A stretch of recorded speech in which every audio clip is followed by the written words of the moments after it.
മഖാമിലെ നേർച്ചപ്പെട്ടി കൊള്ളയടിച്ച മോഷ്ടാവ് പോലീസിന്റെ പിടിയിലായിട്ടുണ്ട്. കോഴിക്കോട് ബാലുശ്ശേരി സ്വദേശി മുജീബിനെയാണ് കോട്ടയ്ക്കൽ പോലീസ് അറസ്റ്റ് ചെയ്തത്.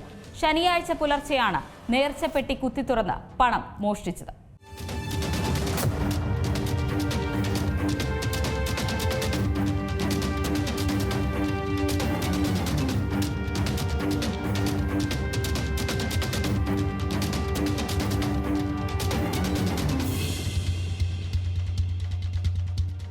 കോട്ടക്കൽ പോലീസിന്റെ കീഴടത്തിൽ ഒരു പൊൻതൂവൽ കൂടി നേടിക്കൊടുത്തിരിക്കുകയാണ് 2 ദിവസത്തിനകം മോഷണക്കേസ് പ്രതിയെ പിടികൂടിയ സംഭവം.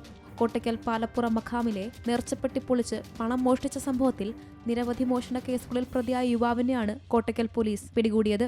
കോഴിക്കോട് ബാലുശ്ശേരി പുനൂർ സ്വദേശി കക്കാട്ടുമ്മൽ വീട്ടിൽ മുജീബാണ് പ്രതി. CCTV ദൃശ്യങ്ങൾ കേന്ദ്രീകരിച്ച് നടത്തിയ അന്വേഷണത്തിലാണ് പ്രതി പിടിയിലായത്.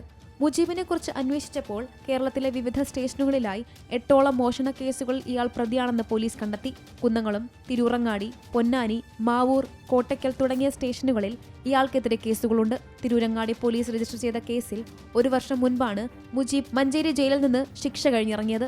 ഭാര്യയും 4 മക്കളുമുള്ള ഇയാൾ കുടുംബത്തെ ഉപേക്ഷിച്ച് മോഷണം തൊഴിലാക്കുകയായിരുന്നു.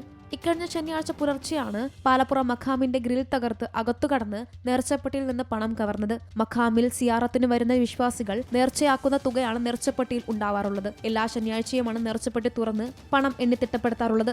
എന്നാൽ അതിനു മുൻപായി തന്നെ മോഷണം നടന്നതുകൊണ്ട് എത്ര തുക നഷ്ടപ്പെട്ടു എന്നതിൽ വ്യക്തതയില്ല. Kottakkal SI Suresh, SI Sebastian, ASI മാരായ അനീഷ് ചാക്കോ, ഹജീബ്, CPO അഭിലാഷ് എന്നിവരടങ്ങുന്ന സംഘമാണ് പ്രതിയെ പിടികൂടിയത്. G Malayalam news, Malappuram.